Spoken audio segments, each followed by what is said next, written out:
খুব রাগী, কম কথা বলে, একটু সাবধানে কথা বলিস। তুই ভুল কথা কেন মানুষে বলে? খুব ভালো মানুষ। অলওয়েজ হচ্ছে কে কি বলছে অত পাত্তা দিই না। নায়িকাদের কোমর কাঁধে হাত দেয়া নিয়ে যখন শাকিব খানকে নিয়ে চলছে চুলচেরা বিশ্লেষণ, ঠিক তখনই শাকিব খানের ভূয়সী প্রশংসা করে বক্তব্য দিলেন সেই জ্যোতির্ময়ী যার কোমরে হাত দেয়া নিয়ে গতকাল থেকেই সরগরম নেট দুনিয়া।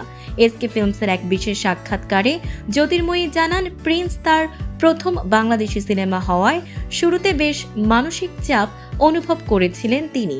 তবে প্রথম কাজেই শাকিব খানের মতো তারকার সঙ্গে অভিনয়ের সুযোগ পেয়ে তিনি ছিলেন ভীষণ উচ্ছ্বসিত। তিনি বলেন, শুটিংয়ের আগে অনেকেই তাকে সতর্ক করেছিলেন শাকিব নাকি রাগী, কম কথা বলেন, খুব সাবধানে চলতে হয় তার সঙ্গে। কিন্তু বাস্তবে সেটে গিয়ে সম্পূর্ণ ভিন্ন একজন মানুষকে দেখেছেন জ্যোতির্ময়ী। নায়িকার ভাষায়, তখন আমার মনে হয়েছে শাকিব সম্পর্কে কেন মানুষ ভুল কথা বলে।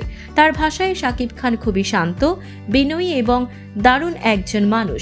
শুধু তাই নয়, সহ অভিনেতা হিসেবে তিনি জ্যোতির্ময়ীকে গুরুত্বপূর্ণ একটি পরামর্শ দিয়েছেন। কে কি বলছে তা নিয়ে ভাবার দরকার নেই, সব কথার জবাব দেওয়াও জরুরি নয়। উল্লেখ্য, আবু হায়াত মাহমুদ পরিচালিত এবং বলিউডের চিত্রগ্রাহক অমিত রায়ের ক্যামেরায় নির্মিত প্রিন্স সিনেমায় গ্যাংস্টার চরিত্রে দেখা মিলেছে শাকিব খানের। এছাড়াও ছবিতে রয়েছেন তাসনিয়া ফারিন ও জ্যোতির্ময়ী কুঞ্জু।